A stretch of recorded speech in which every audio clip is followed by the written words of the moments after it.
भोला कड़कती धूप में जंगल में लकड़ियां काट रहा था।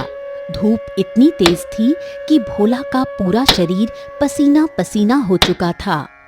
हाँ, हाँ, अरे धूप तो कुछ ज्यादा ही आग बरसा रही है। आहा, पता नहीं कब ये गर्मी का मौसम जाएगा। भोला कुल्हाड़ी से लगातार लकड़ियां काटने में लगा था। तभी शाम तक भोला कई सारी लकड़ियां तोड़कर अपनी साइकिल पर रख देता है। हाँ, बस आज किसी तरह से मेरी सारी लकड़ियां बिक जाएं। भोला साइकिल पर लकड़ियां लेकर पास में अपने छोटे से गांव में एक लकड़ी भखार कारखाने में आता है और वहां अपनी लकड़ियां बेचने लगता है। ए भोला, मैं केवल 1 रुपए किलो लकड़ी लूंगा। मालिक, 1 रुपए किलो तो बहुत ही कम है। आप थोड़े से ज्यादा दाम दीजिए ना लकड़ियों के। देखो भाई, मैं तुम्हें रोज रोज एक ही बात कहता हूँ कि मैं खुद भी 2 से 3 रुपए किलो लकड़ियाँ बेचता हूँ। अब अगर तुम्हें 1 रुपए किलो के हिसाब से लकड़ियाँ देना हो तो बोलो, वरना अपनी लकड़ियाँ यहाँ से ले जाओ। नमस्ते। पूरे गांव में केवल एक हरिया का ही लकड़ी कारखाना था, जहां भोला रोज 1 रुपए किलो से लकड़ियां बेचता था। तभी आज भी 40 किलो लकड़ियां 40 रुपए में बेचकर भोला इसी गांव में अपने छोटे से झोपड़े घर में आता है, जहां घर में भोला की पत्नी निर्मला और बेटी मानसी थी। भोला अपने इस परिवार के साथ बड़ी गरीबी में अपना जीवन बिता रहा था। बाबा, मेरे लिए मिठाई नहीं लाए? अरे नहीं बेटिया, आज भी मेरी ज्यादा कमाई नहीं हुई। रोज रोज आप यही बात कहते हो बाबा, पर कभी आप मेरे लिए मिठाई नहीं लाते। बेटिया, मेरी किसी दिन ज्यादा कमाई होगी ना, तब मैं जरूर लेकर आऊंगा तुम्हारे लिए मिठाई। मानसी गुस्से में आज भी घर के आंगन में जाकर बैठ जाती है। हे भगवान, कितना बुरा पिता हूँ ना मैं, जो अपनी बच्ची की एक खुशी को भी नहीं पूरा कर पा रहा हूँ। भगवान जी, आखिर कब तक हमें इस गरीबी के दलदल में फंसे रहना होगा। जी, आप मानसी की बातों का बुरा मत मानिए। वो बच्ची है, वो हमारी आर्थिक स्थिति नहीं समझती। हाँ, रोज मैं इस उम्मीद में घर से निकलता हूँ कि आज कारखाने का मालिक मुझसे ज्यादा पैसे में लकड़ियाँ खरीदेगा, पर कारखाने का मालिक हर बार मुझसे कम दाम में लकड़ियाँ खरीदता है। क्या करूँ? तो आप किसी और लकड़ी कारखाने में क्यों नहीं बेचते लकड़ियाँ? शायद वहाँ आपको लकड़ियों के ज्यादा दाम मिल जाएं। अरे निर्मला, इस गांव में दूसरा कोई लकड़ी का कारखाना है ही नहीं, ना ही यहाँ कोई दूसरा काम है करने के लिए। यही काम है और यही कारखाना है। गरीबी इतनी ज्यादा थी कि एक रोटी के लिए भी भोला को काफी संघर्ष करना पड़ता था। छोटा गांव होने की वजह से वहाँ कमाई का दूसरा कोई जरिया भी नहीं था। थोड़े समय बाद तीनों रोज की तरह दाल रोटी खाकर अपने घर में सो जाते हैं। अब ये सिलसिला कई दिनों तक चलता रहा। भोला रोज कुल्हाड़ी लेकर जंगल में लकड़ियां तोड़ने जाने लगा और रोज उन लकड़ियों को सस्ते दाम में बेचकर अपने परिवार के साथ गरीबी के संघर्ष में जीने लगा। कम कमाई के चलते भोला और उसके परिवार वाले बड़े परेशान रहते थे। एक शाम निर्मला रोज की तरह गांव में पुराने कुएं के पास आकर कुएं से पानी निकाल रही थी। हर दिन हम ये सोचते हैं कि हमारा आने वाला कल बेहतर होगा, पर हमारा हर दिन हमें परेशानियों और कठिन रास्तों का मुसाफिर बनाता जा रहा है। भगवान जी, अब और नहीं जिया जा रहा हमसे इस गरीबी में। हमारी गरीबी दूर कर दीजिए भगवान जी, हमें इस गरीबी से छुटकारा दिला दीजिए। गरीबी भी ऐसी अजीब थी जो हर कदम पर नई परेशानियों से मुलाकात करवा रही थी। तभी निर्मला पानी से भरे मिट्टी के घड़े अपने सर पर लेकर सड़क से पैदल जाने लगी। थोड़ी दूरी पर पहुंचते ही सामने से 2 बड़े बैल तेजी से निर्मला की ओर भागते हुए आ रहे थे। अरे, ये बैल तो मेरी तरफ ही आ रहे हैं। तभी एक बैल तेजी से आकर निर्मला को सींग मारकर नीचे गिरा देता है और निर्मला सीधे एक बड़े से पत्थर पर सर के बल गिरते ही बेहोश हो जाती है। जैसे ही मानसी और भोला को इस घटना की खबर मिलती है, वो दोनों निर्मला को गांव के सरकारी हॉस्पिटल में लेकर आते हैं। कुछ घंटों बाद डॉक्टर बाहर आता है।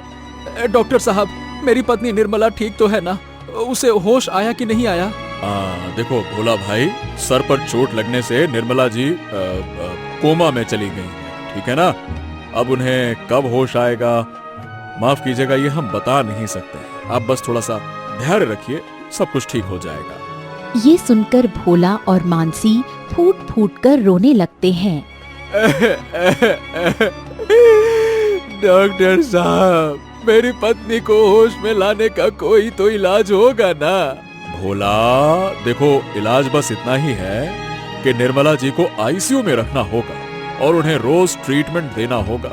अब इन सब में रोज का 5,000 रुपए खर्च आएगा। अब अगर आपके पास इतने पैसे हैं तो हम आपके घर में सारा सेटअप लगा देते हैं, मतलब कि सारी मशीनरी वगैरह लगा देते हैं। शायद इस इलाज से निर्मला जी ठीक हो जाएं। 5,000 रुपए रोज का खर्च, इतना पैसा कहाँ से लाऊंगा डॉक्टर साहब? देखिए, मैं अभी आपसे यही कहूंगा कि आप एक काम करिए, निर्मला जी को अभी घर ले जाइए और उनके लिए भगवान से प्रार्थना कीजिए, शायद उन्हें होश आ जाए। थोड़े समय बाद मानसी और भोला निर्मला को घर लेकर आते हैं और उसे चारपाई पर लिटा देते हैं। निर्मला जिंदा लाश की तरह पड़ी थी। उसके बाद मानसी अपनी माँ के पास रहने लगी और भोला घर में खाना बनाना और घर के दूसरे काम करने लगा। अब इसी तरह कुछ दिन बीत जाते हैं। पत्नी के इलाज की चिंता में हर रोज भोला काफी परेशान रहने लगा। वो ना सही से खाना खा पा रहा था, ना ठीक से सो पा रहा था, जिसके चलते भोला काफी कमजोर हो चुका था। एक रात भोला निर्मला के पास चारपाई पर बैठा था और मानसी नीचे फर्श पर सोई हुई थी। ये क्या हो गया निर्मला तुम्हारे साथ? तुम होश में क्यों नहीं आ रही हो? ए निर्मला, निर्मला उठो ना, होश में आ जाओ निर्मला। तुम्हारे बिना मैं और मानसी बहुत तकलीफ में हैं। भोला रात भर अपनी पत्नी के पास बैठकर रोता रहता। पैसों के न होने से भोला निर्मला का इलाज नहीं करवा पा रहा था। अगले दिन, मानसी, मैं लकड़ियाँ काटने बेटा जंगल जा रहा हूँ, तुम अपनी माँ का अच्छे से ध्यान रखना, है ना बेटा? बाबा, आप भी अपना ध्यान रखना। जब से माँ के साथ ये हादसा हुआ है, आप बहुत कमजोर हो चुके हो। अपनी सेहत पर ध्यान दीजिए बाबा। अगर आप ही कमजोर पड़ जाएंगे तो हम माँ को कैसे संभालेंगे? अपनी बेटी की बातें सुनकर भोला की आंखें नम हो गईं। दोस्तों, यकीनन गरीबी ऐसी ही होती है। गरीबी इंसान को कदम कदम पर काफी रुलाती है। तभी भोला अपनी कुल्हाड़ी लेकर जंगल जाता है और वहाँ दोपहर तक लकड़ियाँ तोड़ता है। नहीं सहा जा रहा भगवान जी, नहीं सहा जा रहा। नहीं देखी जाती अब मुझसे अपने परिवार की ये तकलीफें। अरे क्या मैं अपने परिवार की खुशियों का जरिया नहीं बन सकता क्या? क्यों मैं अपनी पत्नी को इस तकलीफ से बाहर नहीं निकाल पा रहा हूँ? अपने जीवन में आई इस परेशानी को याद करके भोला बहुत रोता है। नहीं नहीं नहीं, मैं अपने परिवार को अपनी आंखों के सामने ऐसे तड़पता हुआ नहीं देख सकता। अरे मुझसे नहीं देखा जाएगा ये सब। ये दिन देखने से तो अच्छा है कि मैं अपनी ही जान दे दूं। हाँ, ये सही है ना, मैं अपनी जान दे दूंगा। हाँ। तभी भोला एक विशाल पेड़ पर रस्सी बांधता है और गले में रस्सी डालकर जैसे ही आत्महत्या करने लगता है तो वो रस्सी अचानक से गायब हो जाती है। हाँ, ये रस्सी कहाँ गायब हो गई? भोला आसपास रस्सी देखने लगता है। तभी वो विशाल पेड़ अचानक जोर जोर से हिलने लगता है। ये पेड़ इतना हिल क्यों रहा है? तभी वो पेड़ हिलना बंद कर देता है और उसके अंदर से आवाज आती है, भोला, तुम मरना क्यों चाहते हो? ये जीवन तो बड़ा अनमोल है, इसे ऐसे नष्ट मत करो, क्योंकि ये जीवन दोबारा नहीं मिल पाएगा। कौन बोल रहा है? मैं बोल रहा हूँ भोला। जिस पेड़ के नीचे तुम खड़े हो, मैं एक जादुई पेड़ हूँ। ये पेड़ एक जादुई पेड़ था। तभी भोला इस जादुई पेड़ को अपने जीवन की सारी परेशानियां बताता है। अब तुम ही बताओ जादुई पेड़, मैं मरूं नहीं तो और क्या करूं? भोला, हर इंसान के जीवन में कोई न कोई समस्या रहती ही है, पर हमें परेशानियों से डर के ऐसे मरना नहीं चाहिए। तुम चिंता मत करो, मैं तुम्हें 2 रास्ते देता हूँ, जिसमें से तुम्हें एक सही वाला रास्ता चुनना होगा। तभी जादुई पेड़ अपने जादू से एक तरफ कुल्हाड़ी निकालता है और दूसरी ओर ढेर सारा खजाना। दोनों चीजें भोला के सामने रखी हुई थीं। भोला, तुम्हारे सामने 2 चीजें रखी हुई हैं। अब बताओ, तुम्हें खजाना चाहिए या कुल्हाड़ी? कुल्हाड़ी तो मेरे पास है।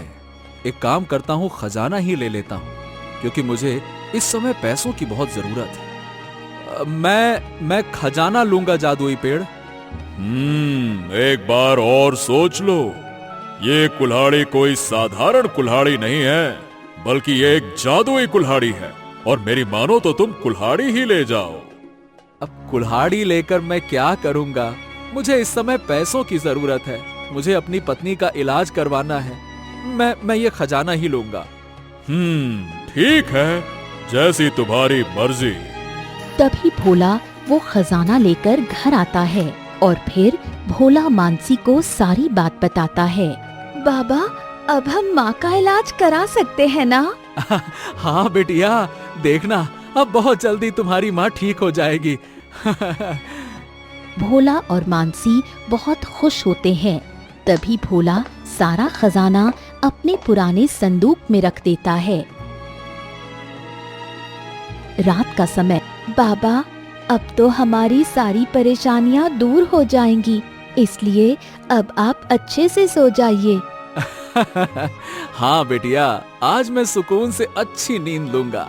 जब से निर्मला के साथ ये हादसा हुआ है, तब से मैं एक पल भी सुकून से सो नहीं पाया था। थोड़ी देर बाद भोला और मानसी दोनों गहरी नींद में सो जाते हैं और बातों बातों में भोला और मानसी घर का दरवाजा ही बंद करना भूल चुके थे। आधी रात का समय एक चोर काला नकाब चेहरे पर ओढ़कर भोला के घर के अंदर आता है और उस खजाने से भरे संदूक को चुपके से लेकर घर से बाहर चला जाता है। अगले दिन सवेरे भोला और मानसी की आंख खुलती है तो घर में संदूक को ना देखकर दोनों के होश उड़ जाते हैं। हाँ, अरे संदूक कहाँ गया? यही तो रखा हुआ था संदूक। बिटिया, उसमें करोड़ों का खजाना था, खजाना। दोनों पूरे घर में संदूक ये सुनकर भोला फूट फूट कर रोने लगता है। थोड़े समय बाद भोला निराश होकर वहाँ से जाने लगता है। रुक जाओ भोला। भोला वहीं रुक जाता है। तभी जादुई पेड़ अपने अंदर से एक कुल्हाड़ी निकालकर भोला के सामने रखता है। ये लो अपनी अमानत भोला। मुझे पता था कि तुम कुल्हाड़ी और खजाने में से खजाना ही चुनोगे, इसीलिए मैंने तुम्हें कुल्हाड़ी के साथ साथ खजाना भी दिया था, ताकि तुम खजाना चुनो। तुम्हें पता है, कल रात तुम्हारे घर से जिस चोर ने खजाना चुराया, वो चोर नहीं बल्कि तुम्हारी तरह ही एक गरीब आदमी था, जो तुम्हारी तरह ही जीवन की परेशानियों में उलझा हुआ था। क्या? हाँ, उस आदमी की माँ की आंखों की रोशनी एक बीमारी के कारण चली गई और उसके इलाज के लिए उसे करोड़ों रुपए लग रहे थे। अब वो तो मेरे पास कभी आ ही नहीं सकता था, इसीलिए तुम्हारे जरिए मैंने उस आदमी की सहायता की है, ताकि उसे वो खजाना मिल जाए और वो अपनी माँ का इलाज कर सके। ये सुनकर भोला के होश उड़ जाते हैं। तुम अपने जीवन में बहुत संघर्ष करते हो भोला। ये जादुई कुल्हाड़ी तुम्हें जीवन में कभी कमजोर नहीं पड़ने देगी। तभी जादुई पेड़ अपने अंदर से 2 फल निकालकर भोला को देता है। भोला, इन फलों को घर लेकर जाओ और इन्हें पीस कर इसका रस अपनी पत्नी को पिला दो। इसका रस पीते ही तुम्हारी पत्नी को होश आ जाएगा और वो ठीक हो जाएंगी। जाओ। हाँ, बहुत बहुत धन्यवाद जादुई पेड़, सच में तुम बहुत महान हो। तुम्हें हम इंसानों की तकलीफों की कितनी चिंता है। मैं तुम्हारा ये उपकार जीवन भर नहीं भूलूंगा। हाँ। यही तो मेरा काम है भोला। मजबूरों और जरूरतमंदों की सहायता करने के लिए ही तो मेरा जन्म हुआ है। अब तुम जाओ और अपने परिवार के साथ खुशी खुशी अपना जीवन बिताओ। तभी भोला वो जादुई कुल्हाड़ी और जादुई फल लेकर घर आता है और फलों को पीसकर उसका रस निर्मला को पिलाता है, जिसके बाद निर्मला को होश आ जाता है और वो ठीक हो जाती है। उसके बाद भोला कम मेहनत में जादुई कुल्हाड़ी की सहायता से काफी सारी लकड़ियां तोड़ने लगा और उन्हें बेचकर खूब पैसा कमाकर खुशी खुशी अपने परिवार के साथ अपना जीवन बिताने लगा।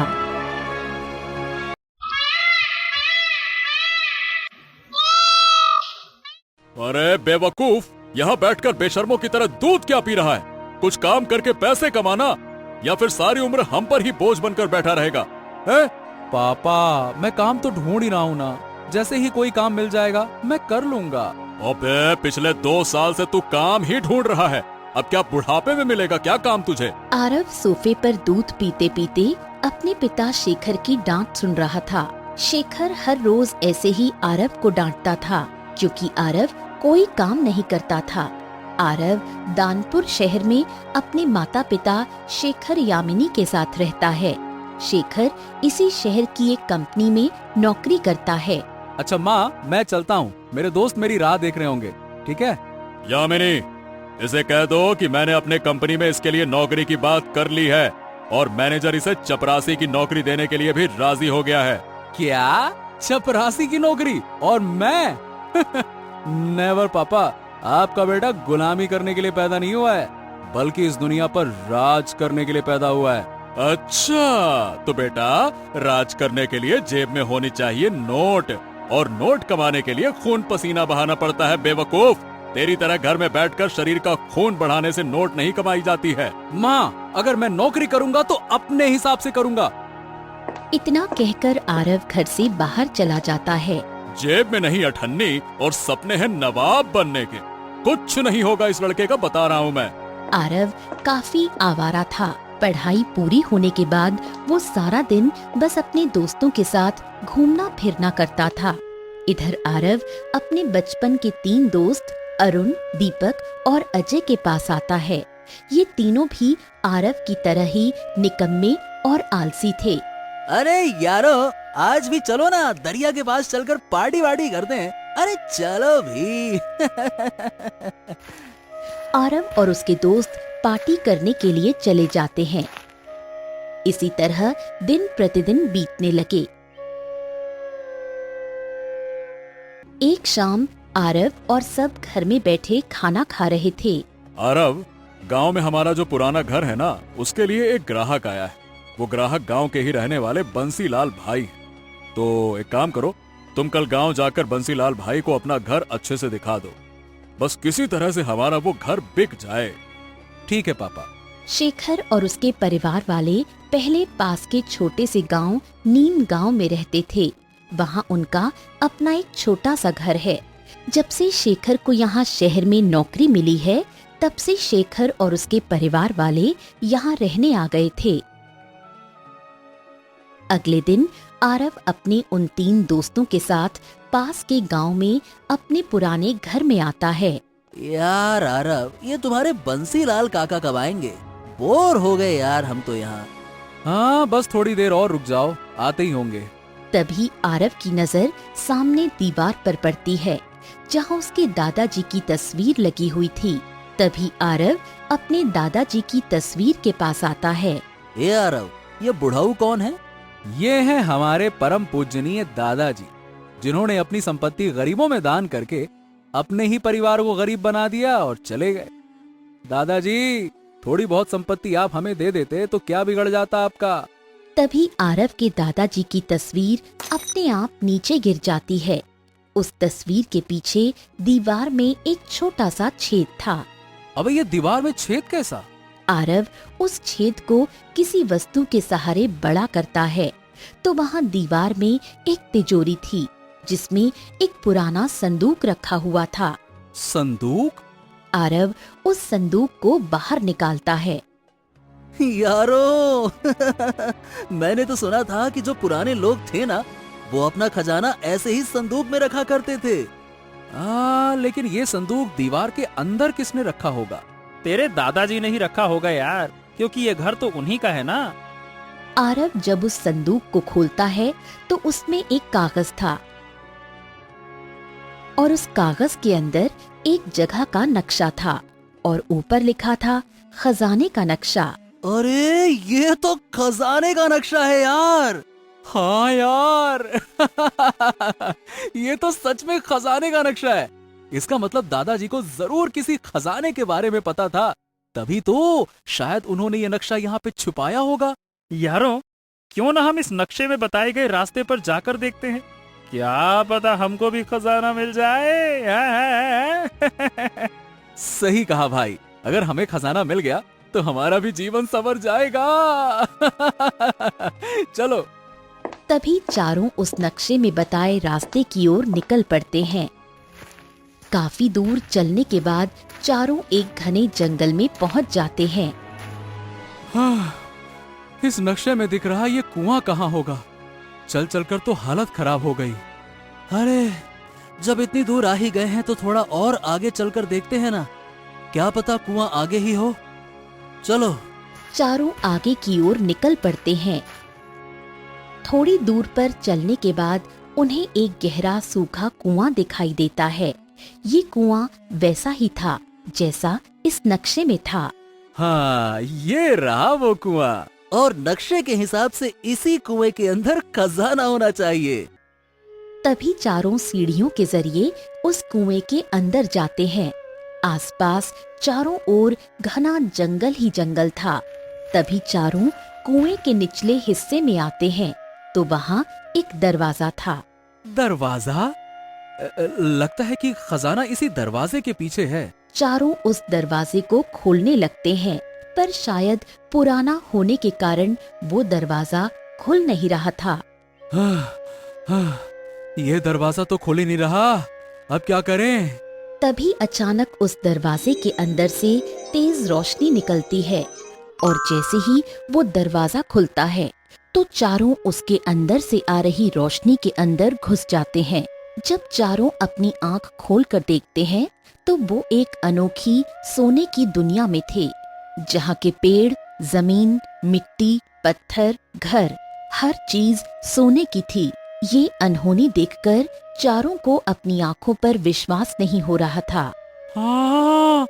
मैं कहीं सपना तो नहीं देख रहा हूँ ना? सोने के पेड़? यहाँ तो सब कुछ सोने का है बे यार। हाँ हाँ, अरे अरे हम खजाने की दुनिया में आ गए।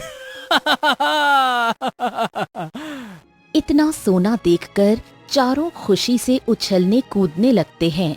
अरे हम तो माला माल हो गए हैं। करोड़पति नहीं बल्कि अरबपति बन गए हैं, अरब। तभी चारों कई सारा सोना समेटकर थैलियों में, जेबों में, कुर्तों में भरते जाते हैं। सुनो दोस्तों, इस खजाने का राज किसी को भी पता नहीं चलना चाहिए। अब हम इतना खजाना लेकर अपने घर जाते हैं और कई सारी थैलियां लेकर यहाँ आते हैं। चलो।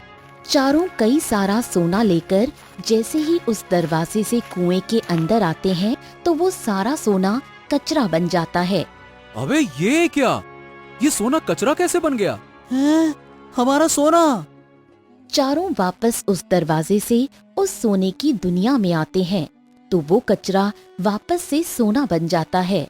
अरे ये कैसा चक्रव्यूह है यार?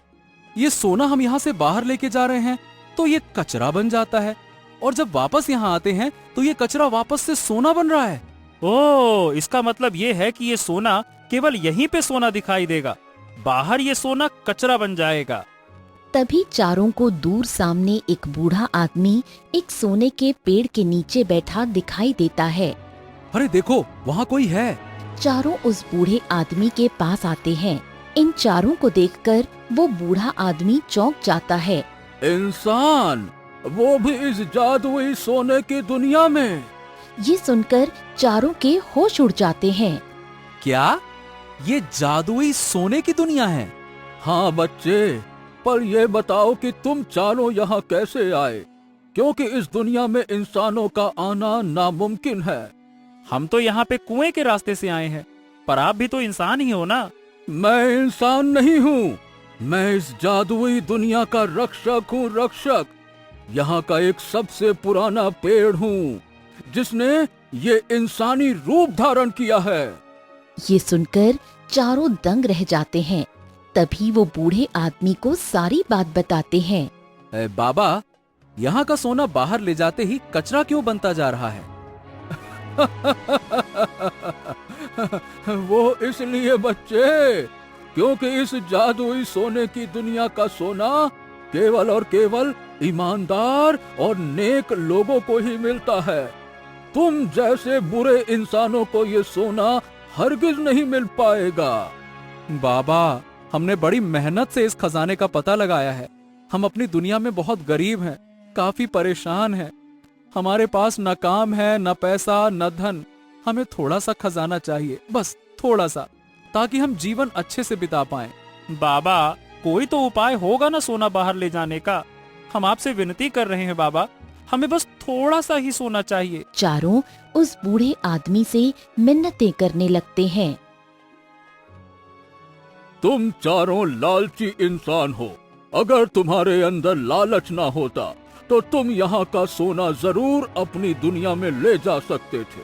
हाँ, पर एक रास्ता है जिससे तुम यहाँ का जितना चाहे उतना सोना अपनी दुनिया में ले जा सकते हो, और वो सोना कचरा नहीं बन पाएगा। कौन सा रास्ता बाबा, बताइए ना। इस सोने की दुनिया में एक साधारण हरे भरे पत्तों वाला पेड़ है, जिसे तुम्हें ढूंढना है।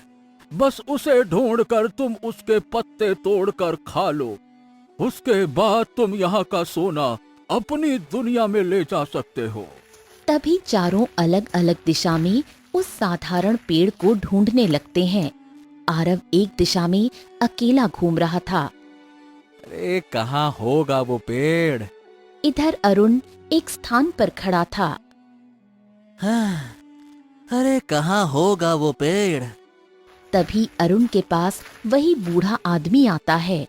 अरुण, चारों में से तुम मुझे सबसे ज्यादा नेक दिल लगते हो, इसीलिए मैं तुम्हें उस साधारण पेड़ का पता बताता हूँ। पर सुनो, तुम्हें अपने साथ अपने एक दोस्त को उस पेड़ के पास ले जाना होगा और अपने उस दोस्त को जान से मारकर उसका खून उस पेड़ पर लगाना होगा। ऐसा करते ही तुम उस पेड़ को बलि चढ़ा दोगे और इस दुनिया का नियम पूरा हो जाएगा। उसके बाद तुम यहाँ से खजाना ले जा सकते हो। पर बाबा, आपने तो हमें पत्ते खाने के लिए कहा था ना? वो तो मैंने झूठ बोला था, क्योंकि इस दुनिया से सोना वही आदमी बाहर ले जा सकता है जो किसी इंसान की बलि उस पेड़ पर चढ़ाएगा। पर मैं अपने दोस्तों को मार नहीं सकता। सोच लो, अरे दोस्त तो तुम्हारे और भी बन जाएंगे, पर इतना सोना फिर कभी नहीं मिल पाएगा तुम्हें। वो सामने सोने की बड़ी सी पहाड़ी देख रहे हो, उसी के पीछे वही साधारण पेड़ है। अब अपने एक दोस्त को वहां ले जाओ और उसकी बलि चढ़ा दो। अरुण बूढ़े आदमी की बात सुनकर अपने दोस्त दीपक के पास आता है और उसे बहाने से उस पहाड़ के पीछे लेकर आता है जहाँ एक साधारण पेड़ था। अरे वाह! हमें पेड़ मिल गया। तभी अरुण दीपक के सिर पर सोने का पत्थर मारकर उसे जान से मार देता है और उसका खून जैसे ही उस पेड़ पर लगने लगता है तो वो पेड़ अचानक वही बूढ़ा आदमी बन जाता है। ये देखकर अरुण के होश उड़ जाते हैं। बाबा, आप? इसका मतलब वो पेड़ आप ही हो? पेड़ नहीं बच्चे, मैं इस जादुई दुनिया का राक्षस हूँ, राक्षस। ये सारा खजाना मेरा है, मेरा। और जो भी मेरे इस खजाने को चुराने आता है, मैं उसे मौत के घाट उतार देता हूँ। तभी वो बूढ़ा आदमी अरुण को पकड़कर वहीं जान से मार देता है और अरुण दीपक दोनों के शरीरों को खा जाता है। अब इधर अजय और आरव दोनों अलग अलग दिशा में घूम रहे थे। दो तो गए, अब बाकी बचे दो को मार कर खाता हूँ। तभी बूढ़ा आदमी आरव के पास आता है और उसे भी अरुण की तरह बहकाकर उसे अजय को मारने के लिए कहता है। तभी आरव भी अजय को उस साधारण पेड़ के पास लाकर जान से मार देता है, जिसके बाद वो बूढ़ा आदमी फिर से अपने बूढ़े रूप में आ जाता है। ये क्या? इसका मतलब तुम ही वो साधारण पेड़ हो? तेरे तीनों दोस्तों को मैंने मौत के मुंह में पहुंचा दिया है बच्चा, अब तेरी बारी है। बूढ़ा आदमी जैसे ही आरव को हाथ लगाता है तो बूढ़े आदमी का हाथ जल जाता है। बूढ़ा आदमी फिर से आरव को हाथ लगाता है तो फिर से उसका हाथ जलने लगता है। ये क्या हो रहा है? मेरा हाथ जल क्यों रहा है? तभी आरव वहाँ से भागते हुए उस दरवाजे की ओर जाता है। वो बूढ़ा आदमी उसके पीछे भाग रहा था। तभी आरव जैसे ही कुएं के दरवाजे के पास आता है तो बूढ़ा आदमी एक बड़ा सा सोने का पत्थर आरव को फेंक कर मारता है। तो आरव उस दरवाजे से कुएं के अंदर आ जाता है और वो सोने का बड़ा सा पत्थर भी कुएं के अंदर आ जाता है और वो दरवाजा वहाँ से गायब हो जाता है। बच गया। हाँ। वो सोने का पत्थर कचरा नहीं बना था, वो सोना ही था। हाँ, ये सोना कचरा नहीं बना। तभी आरव घर जाता है और अपने माता पिता को सारी बात बताता है।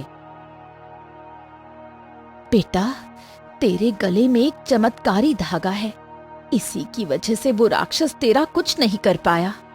तभी आरव और उसके माता पिता उस कुएं में आते हैं और उस सोने के पत्थर को आम पत्थर की तरह कलर करके उसे क्रेन की सहायता से अपने घर ले आते हैं। जिसके बाद इतना सोना पाकर आरव और उसके माता पिता अरबोंपति बन गए और आरव अपने माता पिता के साथ खुशी खुशी अपना जीवन बिताने लगा। हेलो दोस्तों, टमाटर लाल चैनल में आपका स्वागत है।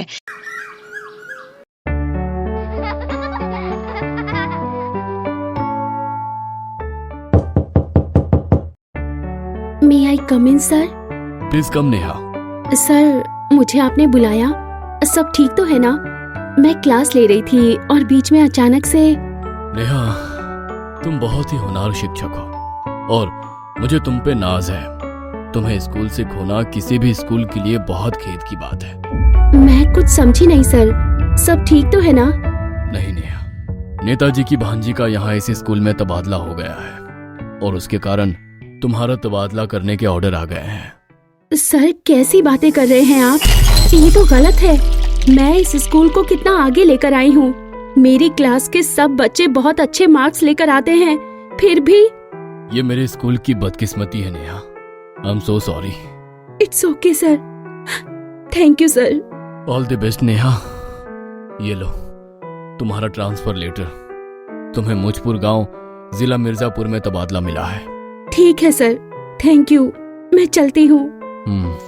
नेहा अपनी क्लास के बच्चों को अलविदा कहने जाती है और जब बच्चों को अपनी पसंदीदा टीचर के जाने का पता चलता है तो सब बच्चे भावुक हो जाते हैं और बेहद दुखी हो जाते हैं। अगले दिन नेहा सब सामान बांधकर मूचपुर के लिए बस ले लेती है। सारे रास्ते उसे अपने स्कूल का ही ख्याल आता रहता है, जिसके कारण उसकी आंखों में बार बार पानी आ जाता है। पर नेहा को बिल्कुल नहीं पता था कि उसकी किस्मत कितने खतरनाक मोड़ लेने जा रही है। मूछपुर मूछपुर मूछपुर, चलो चलो जल्दी चलो, ज्यादा बस रुकी तो बस की भी मूछ आ जाएगी। नेहा बस से उतरती है और बस निकल जाती है। नेहा अपने ही ख्यालों में खोई किसी की बात नहीं सुनती और वहीं बस स्टैंड पर सरपंच जी का वेट करने लग जाती है। लगता है किस्मत को ये ही मंजूर था। शायद यहाँ के लोग खूब खड़ूस होंगे। चलो देखते हैं। आइए नेहा जी, आपका स्वागत है। आने में कोई तकलीफ तो नहीं हुई? नहीं नहीं सरपंच जी, बिल्कुल नहीं। आइए, आपको आपका कमरा दिखा दूं। स्कूल आप कल देख लीजिएगा। जी सरपंच जी, अभी थक भी गई हूँ।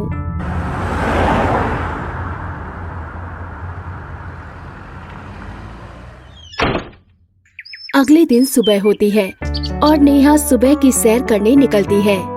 गांव का स्वच्छ वातावरण उसे अच्छा लगने लगता है और वो पक्षियों की चहचहाने की आवाज, नदी के पानी की आवाज में जैसे सुकून पाती हुई खो जाती है।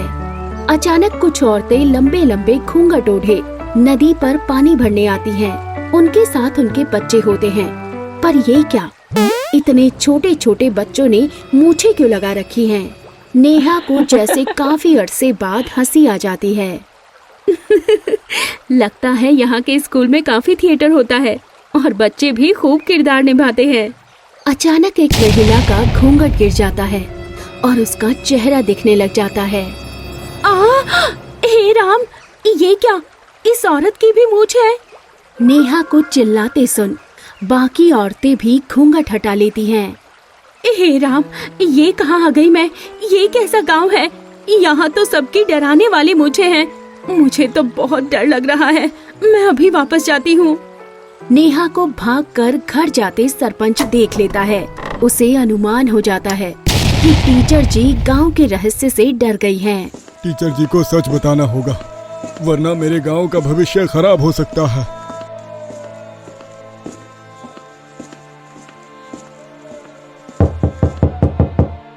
सरपंच की पत्नी और बेटी ने घूंघट ओढ़ रखा है। नेहा अपने सामान के साथ दरवाजा खोलती है क्योंकि वो जाने के लिए तैयार होती है। नेहा को जाते देख सरपंच, उसकी पत्नी और बेटी हाथ जोड़कर नेहा के आगे घुटनों के बल बैठ जाते हैं। नेहा जी, मेरे गांव से मत जाइए। मेरे गांव के बच्चों का भविष्य आपके हाथों में है। यहाँ कोई शिक्षक नहीं रहता। आपसे विनती है मेरी। नेहा जी, आप कृपया हमारी बात तो सुने, फिर आप जो कहेंगी हम मान लेंगे। आपको जाने से नहीं रोकेंगे। आपका फैसला हमारा फैसला होगा, पर हमारी बात सुन लीजिए। हम खुद इस सब से बहुत परेशान हैं और अत्यंत दुखी भी। It's my humble request. Neha sarpanch के परिवार की बात सुनकर थोड़ा सोच में पड़ जाती है और खुद को संभालती है। गहरी सांस लेते हुए वो अपना सामान साइड में रख देती है। ठीक है सरपंच जी, आइए अंदर आइए। मुझसे जो बन पड़ेगा मैं करूंगी। आइए अंदर आइए। नेहा जी, आपको सच पहले ही बता देना चाहिए था, पर शायद अब वक्त आ गया है सच बताने का। सरपंच अपनी पत्नी और बेटी को इशारा करता है और वो घूंघट हटा लेती हैं। उनके चेहरे देखकर नेहा बहुत डर जाती है और चीख उठती है। सरपंच की पत्नी और उसकी बेटी के भी मूछें होती हैं, जो नेहा को डराने के लिए काफी होती हैं। नहीं, दूर हटो मुझसे। मुझे कोई यहाँ से निकालो। मुझे कुछ नहीं सुनना। उसकी चीख सुनकर सरपंच की बेटी रो पड़ती है और उसे रोता देख सरपंच और उसकी पत्नी भी रोने लग जाते हैं। आप जा सकती हैं, हमें आपका फैसला मंजूर है। सरपंच अपनी पगड़ी नेहा के पैरों में रखकर उससे भीख मांगते हुए उनकी बात सुनने की प्रार्थना करता है। नेहा जी, हम भी इंसान ही हैं, कोई भूत या राक्षस नहीं है और अपनी गलती सुधारना चाहते हैं। कृपया हमारी बात सुन लो, हमें सच में आपकी मदद चाहिए। नेहा को उन पर दया आ जाती है और वो डरते हुए कहती है, सरपंच जी बोलिए, क्या कहना चाहते हैं? सरपंच ने लंबी सांस लेते हुए कहना शुरू किया। ये कहानी बहुत पुरानी है। इस गांव पर एक श्राप है। पहले ऐसा नहीं था, सब कुछ सामान्य था। हम सब लोगों के पूर्वज इस गांव में बहुत खुशी और प्यार से रहते थे। बहुत साल पहले हमारे पूर्व सरपंच ने ये स्कूल खोलकर गांव के लिए एक नेक काम की शुरुआत की। गांव वालों, आज से हमारे गांव की मूंछ हमेशा के लिए ऊपर हो गई है, क्योंकि गांव में आप सबके सहयोग से स्कूल का शुभारंभ हुआ है। आप सब अपने बच्चों को स्कूल भेजो और गांव की तरक्की में योगदान दो। हमें अपने गांव को आदर्श गांव का दर्जा दिलाना है और ये सब आपके सहयोग के बिना संभव नहीं। शिक्षा हर बच्चे का अधिकार होना चाहिए।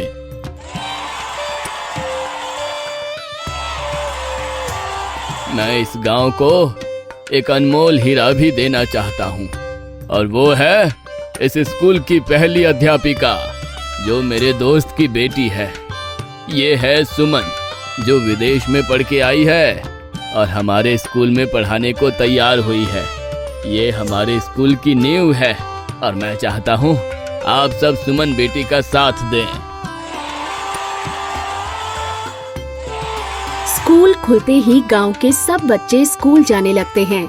सरपंच जी और पूरा गांव बहुत खुश होता है और सुमन का धन्यवाद करते हैं। सब और मिठाई बांटी जाती है।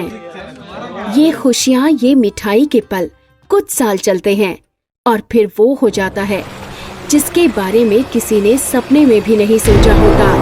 दिन बीतते गए, साल बीतते गए और गांव वालों का मानो बुरा वक्त ही आ गया हो। सफलता और तरक्की हर किसी से आसानी से संभाली नहीं जाती और वो उस सफलता के नशे में पागल हो जाता है और अपनी जड़ें काटने पर आमादा हो जाता है। कुछ साल बाद सुमन बीमार हो जाती है और उसके चेहरे पर बाल आ जाते हैं। सुमन उदास सी रहने लग जाती है, पर स्कूल पर वो पूरा ध्यान देती है। इसी बीच गांव के कई लोगों को इस बात का घमंड हो जाता है कि वो पहले से ही बहुत योग्य थे और उनकी तरक्की में सुमन का कोई योगदान नहीं है।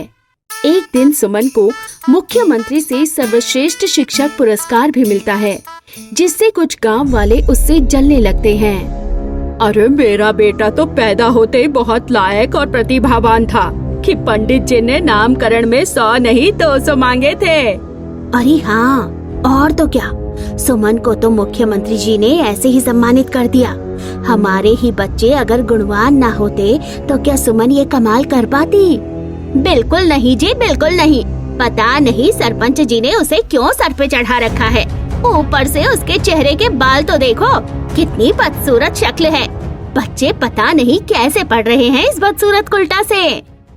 सुमन इन सब की बातें सुन लेती है और उसे बहुत बुरा लगता है कि लोगों को ज्ञान की नहीं, बाहरी सुंदरता की ज्यादा कद्र है। सुमन उसी समय अपना सामान बांधकर गांव से जाने का निर्णय ले लेती है। गांव के लोगों को जब ये बात पता चली तो बहुत कम लोग सुमन को रोकने को आते हैं। सुमन की मेहनत के बावजूद लोग अपने घमंड में आ चुके थे, जिससे 2-4 लोग ही सुमन को रोकने आए। बेटी, हमसे कोई गलती हो गई क्या जो ऐसे जा रही हो? हमारा भविष्य तुमने ही तो संवारा है। आज गांव का नाम तुमसे रोशन हुआ है।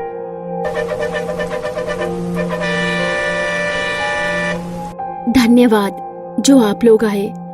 मैं आपके साथ के बिना ये सब नहीं कर पाती, पर अब मुझे कुछ आराम चाहिए। गांव का स्कूल अब मेरे बिना भी चल सकता है। मैं विदेश जा रही हूँ क्योंकि मुझे वहाँ जॉब मिल गई है। आप सबका धन्यवाद। मैं अब चलती हूँ।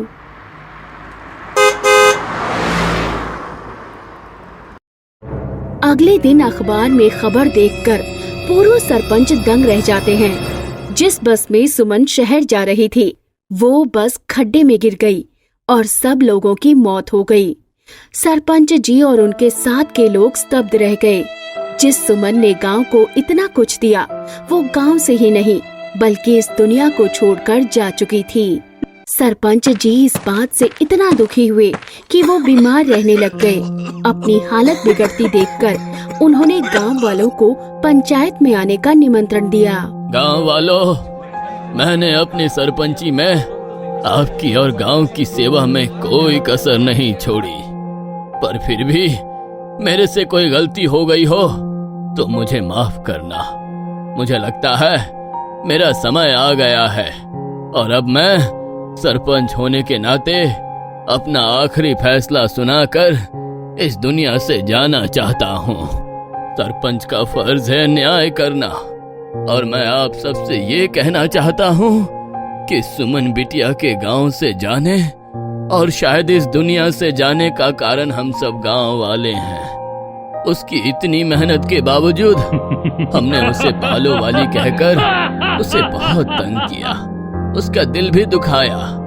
यह शरीर भगवान की देन है और इसमें बाहरी सुंदरता से ज्यादा हृदय की सुंदरता ज्यादा महत्वपूर्ण है, पर हमने उसके चेहरे के बालों और बाहरी सुंदरता पर ज्यादा ध्यान दिया और जिसका नतीजा है आज वो हमारे बीच ही नहीं बल्कि इस दुनिया में भी नहीं है। अब मेरा फैसला ये है कि हम सबको इसकी सजा मिले। हम सबको जो अपनी मूंछ ऊपर रख कर रहने का शौक है और जिस अकड़ में हम इंसानों को इंसान नहीं समझते, वो मूंछ हम सबके चेहरे को बिगाड़ देगी। स्त्री पुरुष बच्चे बूढ़े के चेहरे पर मूंछें आ जाएंगी। हमारी मूंछ हमारी शान होती है, पर अब यही हमारे लिए श्राप सिद्ध होगी। सरपंच जी, ऐसा मत कहिए, हम लुट जाएंगे, हमारा भविष्य अंधकार में चला जाएगा, दुनिया हम पर हंसेगी। नहीं नहीं सरपंच जी, हमें माफ कर दीजिए, ऐसा दंड मत दीजिए। ये श्राप तुम लोगों ने कमाया है, मैंने दिया नहीं है। तुम सब मेरे अपने हो, पर सरपंच के पद का मान मुझे न्याय करने की आज्ञा देता है। सरपंच जी, इतनी बड़ी सजा मत दीजिए, कम से कम ये तो बता दीजिए कि श्राप से हमें मुक्ति कब मिलेगी।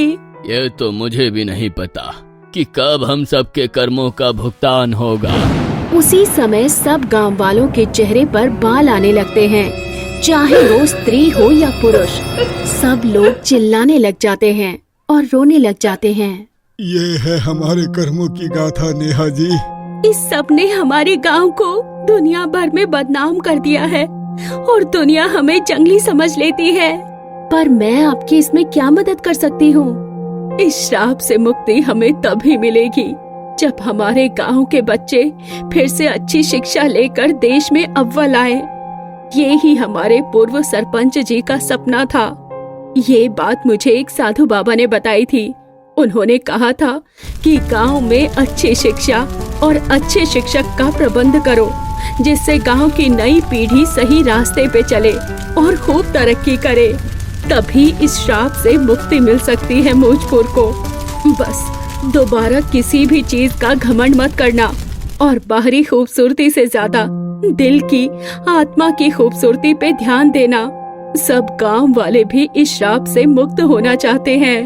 आप बहुत अच्छी अध्यापिका हैं और आपके पहले कोई भी अध्यापक यहाँ आना नहीं चाहता था। आप आई तो हम सबके मन में एक आशा की किरण जाग उठी। आपसे विनती है कि हमारी मदद करें। ठीक है, मैं पूरी कोशिश करूंगी, आप चिंता ना करें।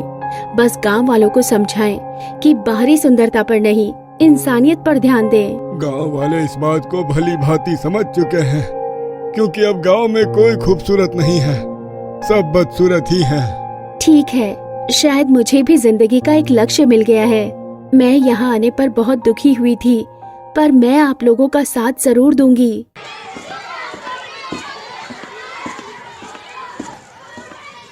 नेहा स्कूल की बागडोर संभाल लेती है और पूरे जी जान से मूचपुर के बच्चों को पढ़ाने लग जाती है। दिन बीतते जाते हैं और फिर साल। मूचपुर के बच्चों का राजकीय परीक्षा का परिणाम आता है, जिसे नेहा छुपा लेती है और सरपंच जी को पंचायत बुलाने को बोल देती है। सब गांव वाले डर के मारे अपने काम धंधे छोड़कर पंचायत की ओर जाने लग जाते हैं। जब सब गांव वाले और सरपंच जी आ जाते हैं, तब नेहा कहती है, गांव वालों राम राम।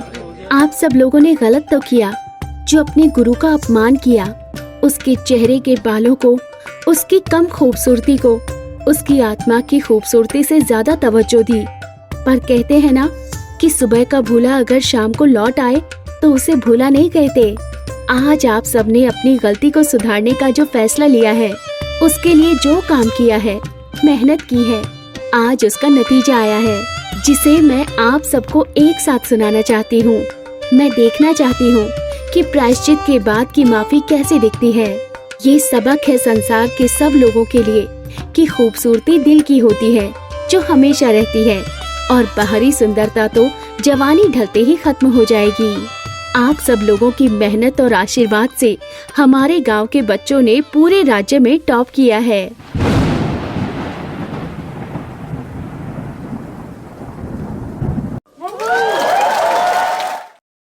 आप सबने ये मुमकिन कर दिखाया है कि इंसान चाहे तो अपनी बड़ी से बड़ी गलती को भी प्रायश्चित से ठीक कर सकता है। आपने हमारे पूर्व सरपंच जी के सपने को साकार कर दिखाया है और हमारे इस समय के सरपंच जी को भी मैं धन्यवाद करती हूँ, जो आपके लिए हर पल कोशिश करते रहे कि मेरे गांव वालों पर से श्राप हट जाए। मुझपुर के वासियों, तुम लोग अब श्राप से मुक्त हो। पर याद रखना, किसी भी इंसान के दिल को ठेस पहुंचाई या उसके रंग सूरत से उसका अपमान किया तो ये श्राप फिर से तुम्हें तंग करेगा। सब में भगवान है, इस बात को हमेशा याद रखना। सबकी मूछें जाने से सब गांव वालों में खुशी की लहर दौड़ उठती है, जिसे देख सरपंच और नेहा बहुत खुश हो जाते हैं।